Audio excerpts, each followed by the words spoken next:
Welcome to another episode of Tag Talks. I'm fortunate enough to have with me today Don Kautter from the Acheson Group, who spent the last year with us as a senior advisor, and before that was with the FDA, and that's really the focus of the conversation that we're going to be having today. We're going to call it There and Back Again, Regulators Year in Industry. So in today's conversation, we're just going to spend some time talking with Don about what he learned in his year working at TAG and working with industry, as well as some of the other consulting work that he did, and then hear a little bit about what he's going to be going back to FDA doing. So it's kind of a unique opportunity for us to get both sides of the coin perspective. So excited for the conversation that we're going to have. Welcome, Don. Great to have you Thank with you. us. Thank you, sir. Appreciate it. Yeah, absolutely. Well, as an ex-regulator, I know what it's like to at least step outside that realm. I did not go back, but you are, and we're excited to kind of hear about what that's going to look like for you. But really appreciate you taking some time to have the discussion with us today. So, tell us a little bit just about what you were doing at FDA before you decided to step away from the agency last year. Sure. So spent about 30 years with the federal government, 28 of those years in the Food and Drug Administration, 2 years of that in USDA FSIS. Seems like a long time ago now. Started out looking at how the agency could use HACCP programs outside of seafood. So it was really brought in to work on the HACCP pilot program many, many years ago. That led into assisting with the implementation of the juice HACCP regulation. Then, unfortunately, 9/11 happened. And the morning after 9/11, I was retasked to work on food defense items for the agency. And then for the past 15 years with the agency, I was primarily working on food safety, preventive controls, really with the optics of compliance, enforcement cases, as well as training of federal and state investigators. So You're you've been doing this for a while. Obviously, going back to the mid 1990s or late We're 1990s. we're not going to do math, Ben. We're not going to do We're that. not All going right. to do math. But yes, it has been a while. I mean, you were mentioning regulation names, so people are going to figure it out anyways, right, Yes, Don? yes, So, I'm dating myself. yeah, Correct. exactly. Um, you know what? Just as we kind of move into the conversation, what's something that kind of stood out to you that changed, in your time in the agency over those 30 years? Did things get better from the way that we think about food safety, or what were some of those standout moments for you? I think over the course of the time at both FDA and USDA, it was really a pivot from a reactive standpoint to a preventative standpoint. And that took sort of many different ways of how that sort of materialized. It was obviously the regulations. When we started talking about the HACCP regulations, they were supposed to be anticipating hazards and the control of those hazards, all the way through the food defense work, doing the same thing with vulnerabilities in the food supply. And then obviously with the preventive controls regulation and a lot of the FSMA regulations, it was really trying to not be reactive and be a lot more proactive, preventative, whatever word you want to use, but trying to understand how we could get ahead as much as possible, the next issue, the next hazard, and then hopefully controlling those hazards so they actually did not present themselves in the food supply. It, it's turning a large ship takes a long time, right? Turning a federal bureaucracy and turning a federal government agency around also takes a long time, needs regulations, guidances. They take a long time. They're very complex. But I would say that has been one of the biggest things over the 3 decades at the agency that has really sort of changed is the optics of trying to be preventative instead of reactive. Obviously, there are still things that the agency needs to be reactive to. But I think if you look at the past many years of the regulations, the guidances, even the discussions with industry, it's really trying to understand and getting ahead of the issue before it really happens in the food supply as much as possible. Yeah. Last week, I think or a week or so ago, I had a conversation with Martin Weedman, who kind of put a paper out last month that talked about kind of comparing that hazard based versus risk based approach. And I think, yeah, in my experience, I started my career in public health way back when too, about early 2000s, 2001 rung a bell. And do you feel like at any point that we've kind of gone too far in the other direction in terms of sort of overly focused on hazards from a hazard sake approach, like where the hazard identification and what we do to prevent those hazards sort of swamps the risk, if you will?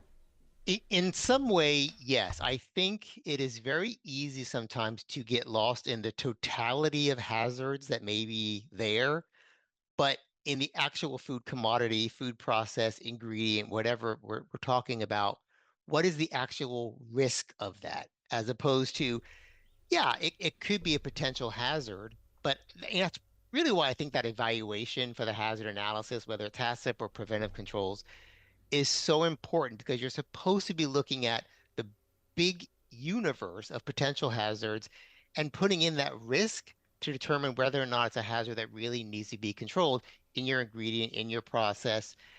But it's also one of the hardest things to do, right? There's new hazards all the time. Sometimes the risk isn't known.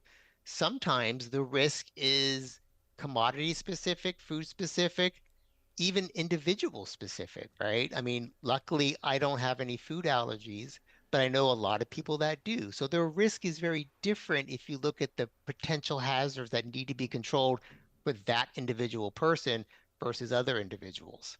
Yeah. It's not easy. That's a hard part of the evaluation. No, it is. Yeah, and I think it's something that we certainly see, industry struggle with from time to time, right? Sort of how do you get that titration right between hazard and severity and likelihood, and how does that translate to risk? It's not a binary, It's right? not, but it's very easy to, I think, fall into the trap that one size fits all. Mm-hmm. And it's just, it's not the way the science says this happens. Um, it's easier, obviously, to do one size fits all, but it doesn't take in the risk categories that really need to be considered for those hazards. Yep. Well, this is a good time to ask then. When you left FDA and started to do some work with us, when you walked in your first week, working alongside food companies rather than regulating them, what felt different to you from that standpoint? Well, I mean, there were probably two things that felt really different. Um, they were very open in talking to me about anything under their facility, right? Which, as a regulator, they're usually a little more cautious, conservative about what they'll information that they will provide a regulator. Um, but coming in under the tag umbrella, working for the Acheson Group, it was sort of here is the good, bad, the beautiful, the ugly, whatever it is. Help us in whatever we're working on, right? And to do that, you really need to have the totality of what's going on. So that's been great. The other thing that sort of surprised me a little bit was their sheer interest in every single client that I worked with Tag. Tell me about the inner workings of the FDA, right? To be very honest with you, I really didn't think it was a big unknown. I really thought it was pretty well known how the agency works. But I got to tell you, almost every single client that I've worked with, part of the conversation with them is how would FDA interpret this? What would FDA think about this? Within the agency, how does this issue get triaged and worked on? And it surprised me because I assumed a lot of that was already known, right? But apparently it was not. So those are really great conversations. Yeah, I think right. Sometimes you're on the inside, from the regulatory standpoint, and you're like, oh, "There's no secrets here. Like Right, this is what we do." And yeah, right, but that's your day to day, right? And correct. they don't see it. Just like just like going in as a consultant, you get to see a different day to day from the food industry side. Like they're Right. a And little. from the regulator, from the FDA side, usually you're coming in and talking to them under non-ideal conditions, right? It's either an inspection or a recall or an outbreak, something that's going to cause a lot of stress. to the facility. Um, and that leads to different conversations, right? Um, in this position with the Acheson Group, there's stress, but it may be different stress, right? They may be trying to problem solve an issue or taking care of something else, but that regulator hat is not hanging over the conversation, if you will. So I have found it to be a much more open conversation. And, because of that, I've just learned so much in the past year. It's been great. Yeah, was there a moment when you saw something on the industry side and thought, like, I wish I had understood this when I was at FDA or any? Yeah, I would say this was known, but seeing it in action in many different client facilities was always very illuminating. The push and pull between operations and production and food safety, right? I knew there was always that push pull, but from the regulator optics, the primary concern is always the food safety aspects, right?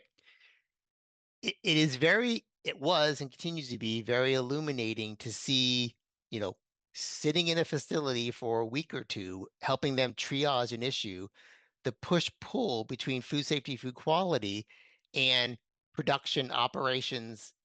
If we don't make food, we're not going to be here anymore, kind of thing. So that was really interesting. Not an unknown to me, but for the past 30 years, really not the focus, right? The focus was, well, yes, I understand that, but food safety has to become primary. And that's still primary in the facilities that I've worked with and the clients that I've been to. But to see sort of the live push-pull between food safety, food quality, and operations and production has been very interesting. Yeah, I think sometimes, right, we bring that food safety public health lens from the regulatory side because that's the hat you're wearing, Yep, and at the same time, right, there's not a full appreciation of, right, the amount of resources that sometimes are available to get that work done. Sometimes not nearly enough, right? And correct. and that's an issue, and I think that does sometimes it shows up, right, in terms of, compliance actions that flow out of that. But yeah, it's something that was an eye opening to me as well. I think by and large, the people that we have the privilege to work with at TAG, want to do the right thing, but sometimes they don't have a full team, right, to get that work done, which can be a challenge. Yeah, Correct. and if you're not, Resources. yep, Yeah, I mean, I think whether you're the industry or whether you're the regulator, so much of the decision points comes down to resources and the availability to have those resources to do what needs to be done. yep. So on the flip side, was there anything that you saw, in your time with us in an industry, that made you think that the agency's skepticism about certain practices is actually well founded? What the agency's right on and worried about certain things, or So, one of the big pivots, again, for the past many years has been, and I'm paraphrasing a lot of this, is really a de-emphasis of finished product testing and a change in emphasis to environmental monitoring, right? Much more of trying to understand holistically the system, what is happening in a facility over time and trending of that information over a very time and place finished product sample, which, as you know, statistically speaking, you've got to take so much for it to mean anything, there's problems in that as well. I would say that, you know, being with the agency for 30 years, I've seen the issues that happen when environmental monitoring is not conducted robust enough. You're not really seeking and destroying. And unfortunately, what may happen at the end of all of that is the recall or an outbreak, something very bad. Um, it has been very interesting to see EMP programs in numerous types of facilities and to see how it's a struggle sometimes, right? Not only look, we're bringing in all this stuff all the time. It possibly could contain a pathogen of concern. We have our hygienic zoning, but nothing is 100%, right? And so every now and then there is a hit, a positive with the environmental monitoring program. And my conversation is always understood. And I think the agency understands that too. The pivot is, and what did you do about it? Right? It can't be, it shouldn't be business as usual, right? And so having that conversation with the facilities that I've been working with for the past year about, you know, I know it causes stress when you find positives. I know you're concerned about you having a positive, someone finding out you have a positive, but you need to channel that energy into we need to take corrective actions based on this positive finding and really seek and destroy to make sure it doesn't become rent free in our environment for an extended period of time, right? And I think those conversations have been really interesting for the past year with the some of the clients that we've worked with.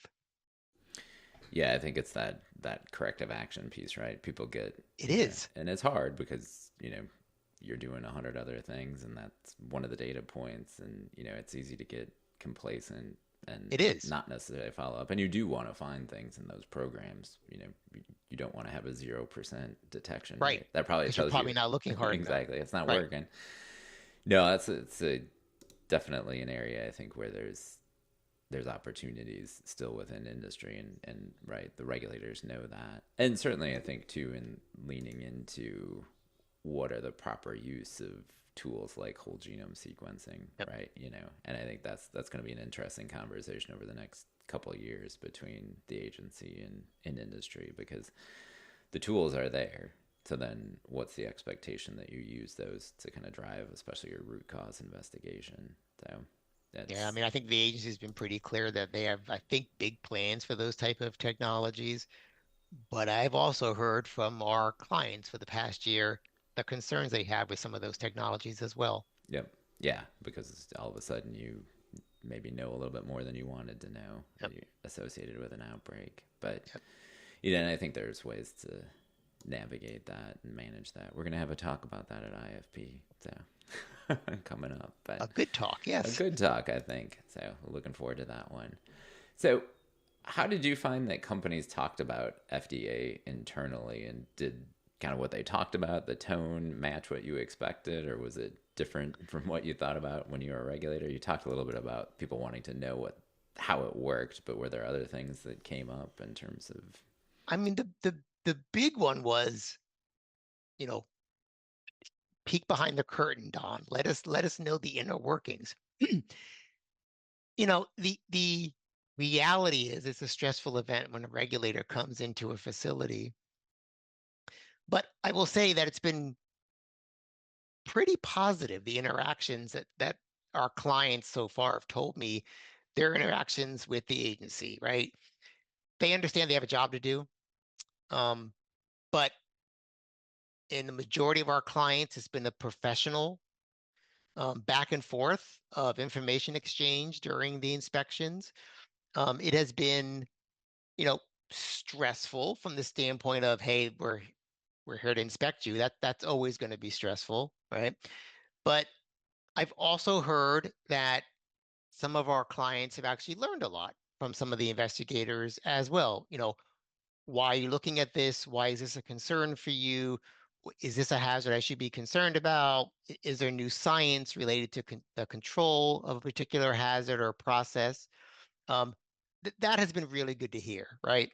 Um, I think in the big picture, what we're all trying to do, and when I say all, I mean like all of us, industry, consultants, the agencies, all of us, we all want to drive food safety, right? And I'm a big believer that one of the best ways to do that is information exchange, right? And that can take numerous different ways, but that kind of dialogue and information exchange, if it's continuous, should lead to better outcomes for everybody when it comes to food safety, right? So I'm a big believer in those kind of conversations. I get it. Sometimes those conversations can happen at the exact moment because it's an inspection. It may be very heated. There may be an outbreak or a recall or whatever may be happening. But I have just seen over and over again in my 30 years of working in the food industry that when conversation is robust and open, better outcomes are obtained. Yeah, that's a good. I think sometimes there's a tension that comes up with that transparency tension you're talking about. Industry wants more clarity from FDA about expectations, Yep. and FDA sometimes feels that the industry feels that FDA is being too prescriptive. Um, what are some solves for that? Do you think? When we think about ways to improve that relationship. I, you know, the unfortunate reality is a lot of facilities, their only conversation with the agency is during an inspection, or, they get their closeout 43 and there are bad observations on there, and then the firm is sometimes put in a very defensive mode. I'm not sure that's the best way always to move forward, right? I and how we do it is a big conversation, but operationally, if the industry and the regulators could have conversations on a more routine basis outside of the heated argument during an inspection, I think it would be useful. I'll tell you, there were two or three, a handful of our clients that I was working with Tag that asked me a very similar question.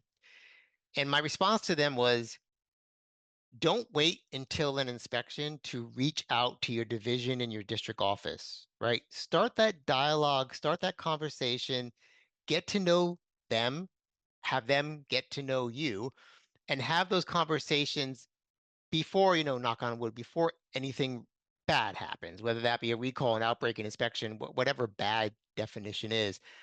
But establish those relationships prior to all of that, have those conversations on a somewhat routine basis, whatever that means for you all. Um, and I think that that outcome of those continuing conversations, I think can only better a facility in their workings with the agency. It also gives the agency a lot more understanding of what is happening in a facility or what is happening at corporate that may drive changes in a facility. I also fully understand that it takes time and resources to do those kinds of conversations, but I do think that resources spent on that is time well spent. And I know numerous clients that I've worked with have sort of said they're going to do that. They're going to reach out in a much more proactive fashion with the regulators just to begin that dialogue. Yeah, that's a good call out. When I was at state of Minnesota, we'd have a handful of companies, but they were regular, and sometimes they participated on our food safety defense task force. That's actually another good way if industry wants to get to know the regulators, at least at the state level, and sometimes FDA. But right, all of a sudden you're not an unfamiliar face, either from the company standpoint or from the regulator standpoint, should something happen. Exactly. And that something can be not even necessarily a recall that affects that firm, but a broader issue, or it just helps to know kind of who to go to and develop those relationships. Correct. And again, I'll give it another shameless plug for IFP. I think the annual meeting is a great opportunity. It's one of the things I really enjoy about it is it brings together FDA, the regulators, industry, academia, to have some of those just face to face conversations, and sometimes just to share an hors d'oeuvre and talk about kids, or it's just an opportunity to get to know each other better Yeah. in that context. So did you find, if we kind of look at the other side of the coin that we were talking about in terms of surprises, was there anything about industry that kind of was exactly as you expected it would be? I mean, honestly, all the clients that I've worked with, they all start out with, we want to make things better. We want to have food safety. We either have a bump in the road, a lack of understanding, some science that is unknown, whatever it may be. Help us get to a better place, right? And I've always really believed that most facilities, most companies, they want to get to a better place. Um, yeah, there's always a few bad actors. That's just life and the human species, right? But generally speaking, help us get to a better place, right? And I think I knew that coming in. I hoped that coming in, right? But for the past year and working with so many of the tag clients, I've seen it sort of in operation. I've seen them make those statements and then allocate an enormous amount of resources to make themselves better, right? And I think that has been very, very interesting for me because that's something you don't always see as a regulator, right? You don't see the inner workings of we have this issue, this need, this data gap. How do we begin to fill it for our facility, for other facilities, for the commodity we're making, whatever it may be? And to sort of see that from the beginning of an issue to the resolution of the issue has been absolutely fantastic and a lot more complicated than I actually thought, right? It is the push and pull again, right? There's only so many resources that can be allocated for any one thing, and making the sales pitch, the science pitch, the need pitch, the resource pitch, whatever it is, that doing this will make us better. Um, and actually being involved in some of those conversations with some of our clients has been really, really fulfilling, to be very honest with you. That's good to hear. Yeah, sometimes you really get to see and appreciate the complexity of, right, there's one observation that shows up on an inspection report, but all of the work that needs to go into actually complying with that in a Yep. meaningful way. Um, what's one thing, we'll talk here in a second about you going back and kind of what that's going to look like. Obviously, you have enough confidence in the agency that you want to head back. But what's one thing that FDA does well that they don't get enough credit for, or that industry doesn't necessarily give them enough credit for? So that's a hard one to answer. The food regulations coming out of the agency in the past 20 years, they've not been very simple or easy regulations, right? The time of just GMPs and looking at floors, walls, and ceilings, that time has really sort of passed. It forms the basis foundation for everything that comes, but the regulations are very complex, which means the compliance with them can become more complex and the inspections related to them can become complex. That has led to the agency producing an enormous amount of guidance documents, really trying to answer some of those questions that the agency thinks will come up during an inspection, during a compliance activity, whatever it may be, just trying to interpret a regulation and what one section of a regulation may mean. But I have concerns that we have a very complex regulation. We have many, many, many guidance documents that may also be somewhat complex to read and understand and interpret, right? And I've seen this with some of our clients. Many of them, most of them, are aware of some of these guidance documents and guidances to assist them in complying with a very complex regulation. But the guidance itself is so hard to understand and navigate sometimes that, to be very honest with you, they said, can't the agency just do a 2 or 3 pager bullets of like what this really means and really kind of what you want us to do? Not to the standpoint of command and control, um, but I think more give us the standards and give us the deliverable and give us the flexibility about how we get there. Right? That's what we want. What what is not helpful for them, and I've had numerous conversations with our clients on this, is to produce a very large regulation, a very large guidance document, and say, well, now you know what the agency has for as expectations, and they just don't, right? They almost need a class on the regulation, a class on the guidance, and a class on how you put them together to understand what is meant by the agency. So, you know, guidance and regulations is not an easy part of what the agency has to do. Um, it has to be, you know, not really one size fit all, but it really has to be kind of one size fits all. And the FDA regulates just so many different ingredients and foods and processes. it's really hard to write a guidance that covers one size fits all. Yeah, no, right. And especially given just like you said, all the different types of food, dietary supplement, drug. I mean, the agency has a big mandate, or kind of Yeah, right, responsibility for product safety in the U.S. and getting specific outside of a few regulations, it's seafood, hard. yeah, seafood, milk, Yeah, juice, things like that. But yeah, for the most part, not so much. Yeah, I think that's true. Those of us that grew up as regulators, like the guidance documents, they make perfect sense, right? Like, but if you haven't kind of grown up and speak regulator, sometimes the guidance document doesn't make a whole lot of sense at all. so much of it, Ben, is the vocabulary behind it, right? The vocabulary behind the reg, the vocabulary behind the guidance. And honestly, sometimes unless you're immersed in that vocabulary 24/7, it's language that may not be understandable to some people. Right. Yeah, but important too, right? Because ultimately those are the people making the food, and those are the things that we want them to hopefully understand. So, And it's who the guidance is written for, right. right? So, right, Yeah.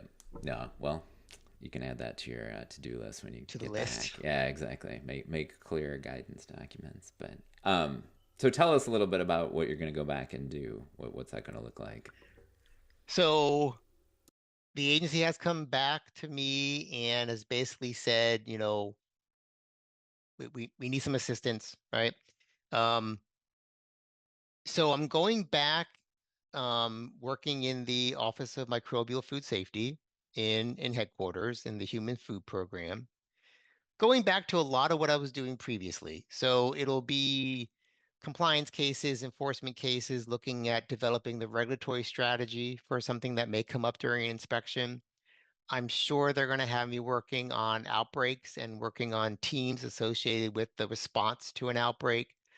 Um, I made it very clear that I want to continue to do training. I very much enjoy doing training. And so I will be going back to training investigators on the inspection techniques for some of our regulations, both federal and state personnel, which I'm very much looking forward to. I enjoy that a lot. And I'm sure it'll be other duties as assigned on any given day, right? Policy papers, working groups, public meetings, if it's anything like the previous 30 years, there will be things that I kind of know I'm going into, but on any given day, it could very easily change to, hey, you're now working on this kind of activity. So, um, it's exciting. Um, I very much have enjoyed my time with the Acheson Group. I have learned so much that I'm going to be able to use in this returning phase to the FDA that I'm very, very thankful for that. And the truth of the matter is, and I sort of alluded to this before, we're all in this together, right?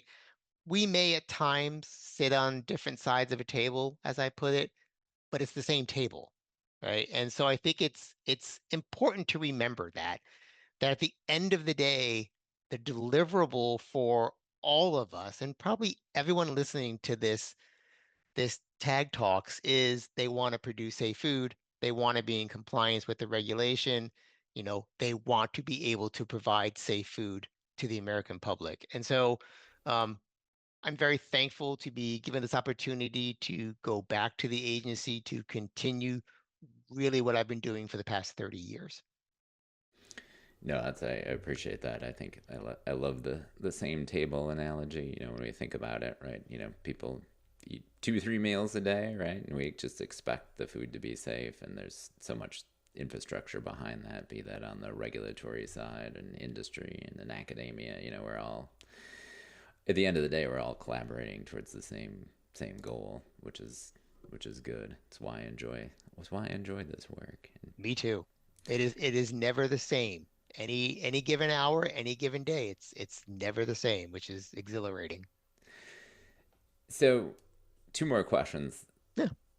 If you could sit down, every FDA investigator or policy analyst for 30 minutes or 30 seconds and share one thing that you've learned over the past year, what would it be?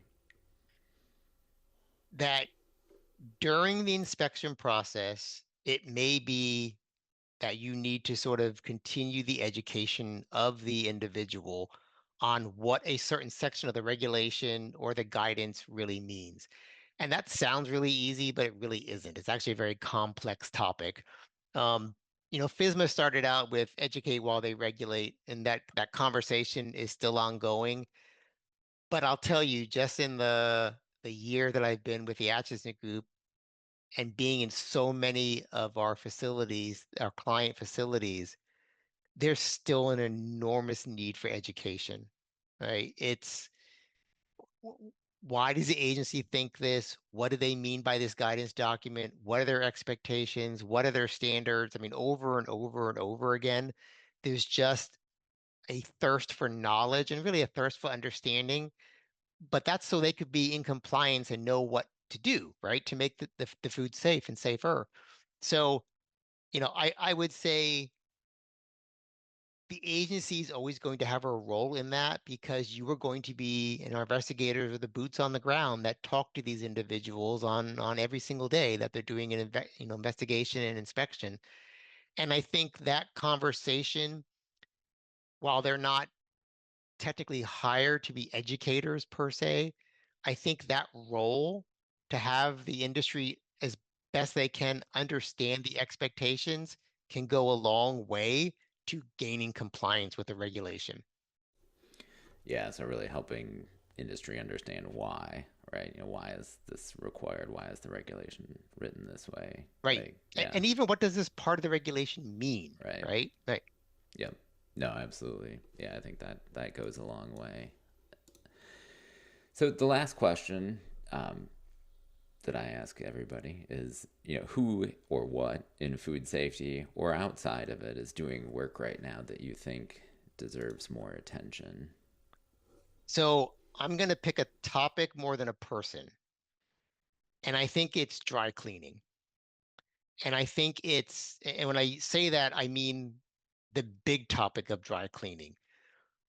Research associated to make sure it's doing what they think it's doing.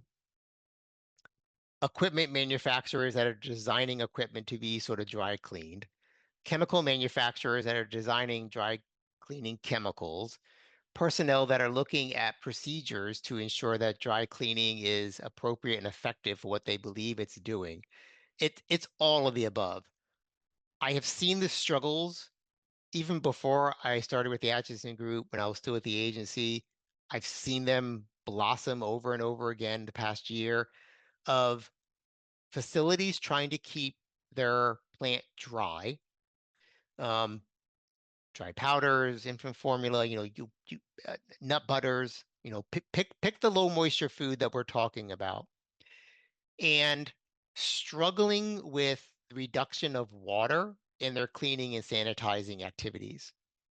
And I think if some breakthroughs could really happen in the big universe of dry cleaning, dry sanitizing, however you want to word it, I think we will take food safety to a new level because it's a struggle, right? I've dealt with numerous of our clients that have, call tag in to look at sanitation activities, EMP programs, whatever it may be, and we've had hours of conversation about what they've tried for different techniques for dry cleaning, right? Again, because they also know they should be reducing water during sanitation events or, in general, water in their facility. And I think this area is ripe for new chemicals, new technology, new equipment, all of the above, right? And I would say the agency is taking a stronger look at low moisture foods and pathogen findings in low moisture foods and expectations for what happens after a pathogen is found in a low moisture food. And I think that arena in the food safety universe is going to continue to grow. And I think it's ripe for a lot of work on all of the above when it comes to what is or what could be some different procedures, techniques, chemicals, research, all of it to try to get to a safer food supply by using a dry cleaning technique. Yeah, certainly, right. We've learned a lot about salmonella and low moisture environments over the last 20, 25 years just because of, right, outbreaks, research, things like that. And sometimes to your point, right, that equipment is a lot older than that. right? You know, we didn't design it with that in mind, Correct. you know, and so, right, how do we solve that problem? No, absolutely. I think that's a big one. And to get back to your point on guidance documents, right, making sure industry understands what the new low moisture food guidance document is after you have a positive pathogen in a food contact service or product. So all things you get to work on, hopefully, Don, after you head back and do the good work of the people. So, you know, it's been a pleasure to have you as part of TAG over the last year. I just want to say thank you. And I'm also excited for the next chapter in your career and to be able to follow that and track it. So congratulations and thank you again. Really appreciate it. No, thank you. I have enjoyed my year at TAG and all of our interactions, all of our work with our clients. I am certainly the kind of person that really sort of demands that I continue to learn over time. And I have learned so much over the past year working with our clients. It's been absolutely wonderful. Great. Well, it's been our pleasure and we wish you all the best of luck. So Thank you, Ben. thank you, sir. That's another TAG talk. Thank you. And we'll look forward to the next one. Have a good one.